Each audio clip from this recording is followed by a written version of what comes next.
fewer penalties. They had a better average gain and a better tackle success rate. So kind of that's where the balance came out rather than everything being close.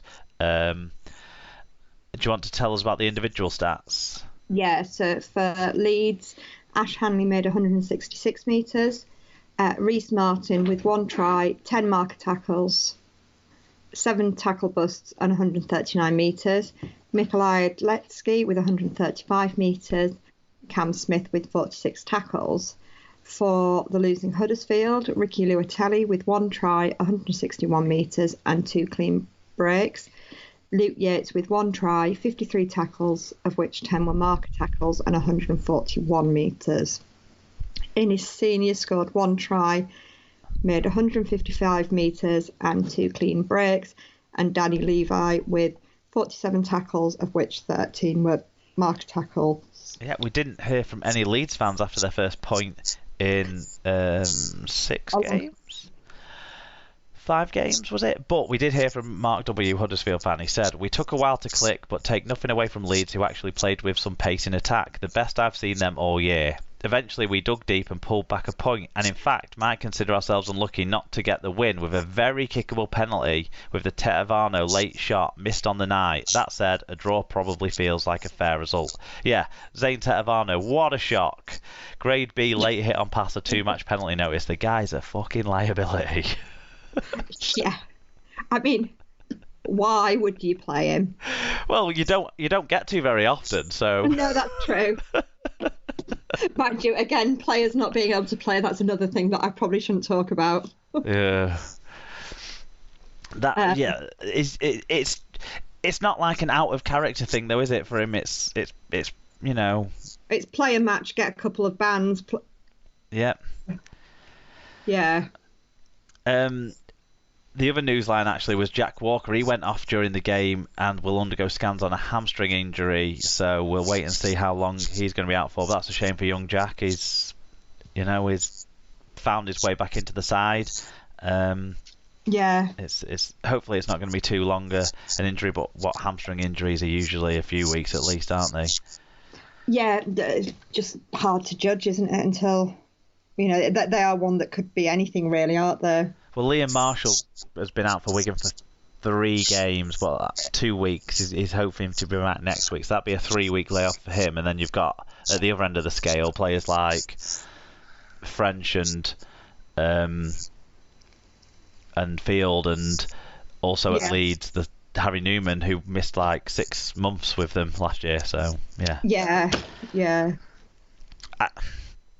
One thing that's been really annoying me this season, and it's just been bubbling up each week, and I'm finally going to talk about it, is the inspired by Alan obviously getting things off his chest last week. The thing I really need to get off my chest that I keep meaning to mention is the gap on the back of the Huddersfield shirts between the names and the numbers is so annoying. Why is it so fucking big? I can't say it's not something that's upset me massively. Yeah. You're going to notice it now, though. Yeah, I was going to say, but now it probably will start to upset me. I think we really need someone from the media department at Huddersfield to come and address that, because it's appalling. It just doesn't look like anyone else's shirts. The Toulouse shirts annoy me a little bit because they've got no sponsors on the back, so it's all super light, so everything's spread out from each other on the back. But the Huddersfield ones, there doesn't seem to be any reason for it. The name's right at the top of the box on the back and the number's right at the bottom. Why aren't they both just a bit closer to... Anyway, whatever, it's not a big deal, Mark, get over it. I'm trying to look, but the only photo that the League Express has got, it's really difficult to tell because it's McQueen at a funny angle. Well, talking about McQueen at a funny angle, I don't know if you picked this up, but I think he's going to be pretty filthy with himself about the quality of his defence in this game, because Leeds got sort of through him 2 or 3 times, and like a couple of the tries definitely were down to weak defensive errors from him when he's been having a great season. Yeah. So everyone, I suppose, has a game off here and there, but yeah, I'm sure he'll look to fix that up, because that did jump out to me. It's a bit of a surprise as well because he's been so good this year. Yeah, definitely. I mean, him and Luatelli, I think, have been very good for Huddersfield this year. Yeah, and Latelli scored what I think was maybe as nice a try as a score. I know the try at the end was exciting with the dive in the corner for Nissini, but I'm almost numb to those a little bit now because you see them that much. I like the switch back to the short side and the play by Cogger for Lutelli's try. I thought that was really good. Yeah. Yeah, no, I hate to say it, but Huddersfield actually have some players that I quite like this year.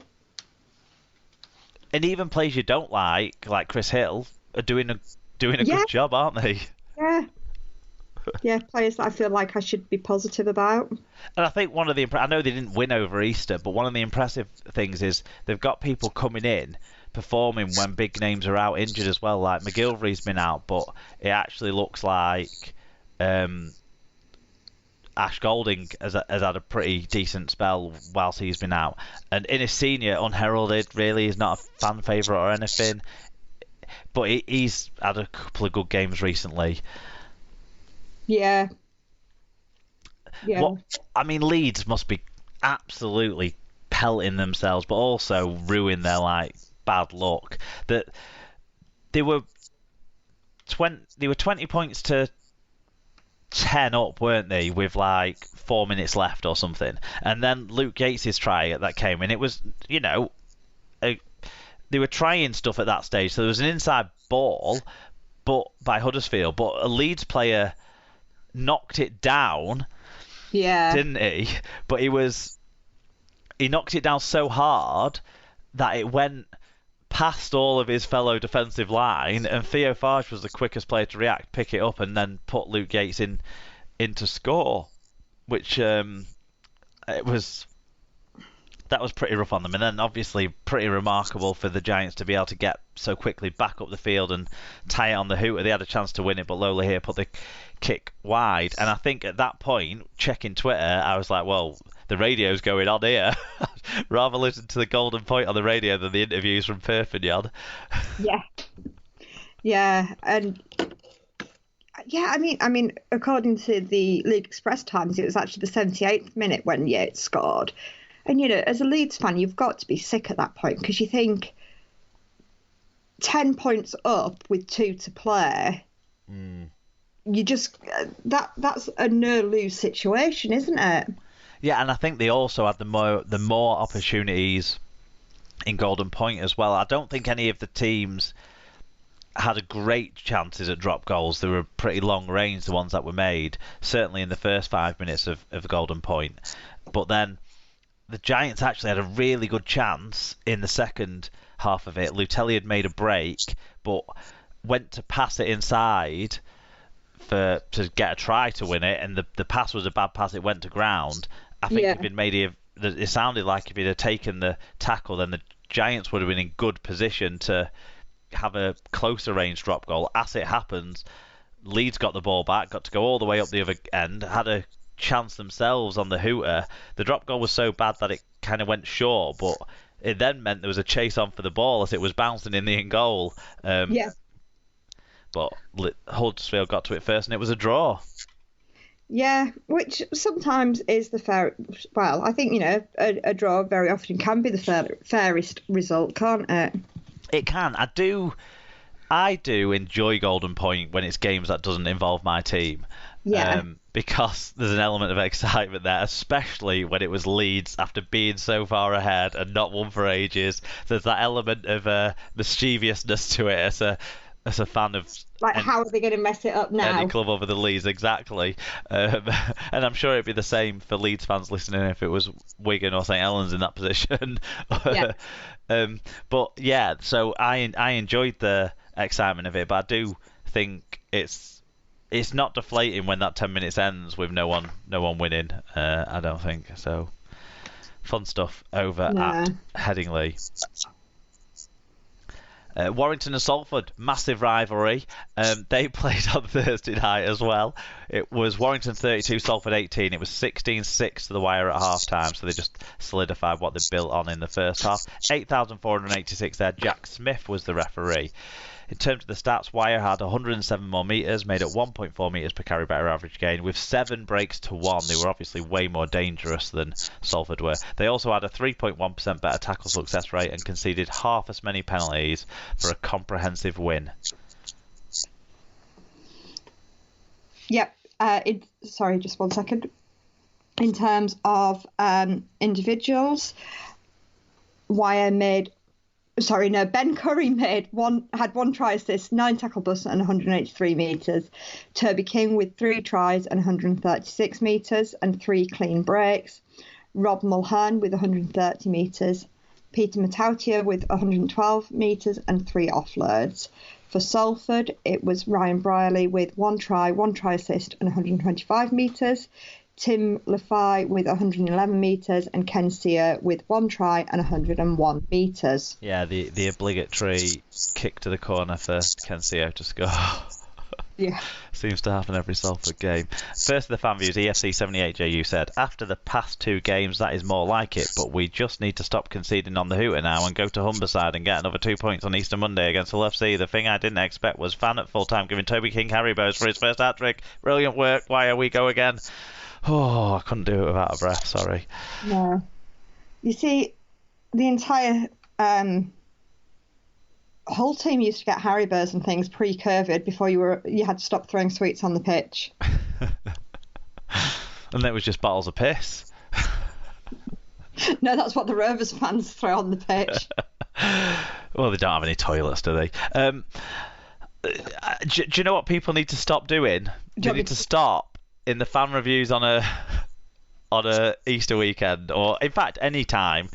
Don't talk about a game that's not happened yet, because it burns you. It burns you bad. We had another fan view on this one though, Scoots. We did.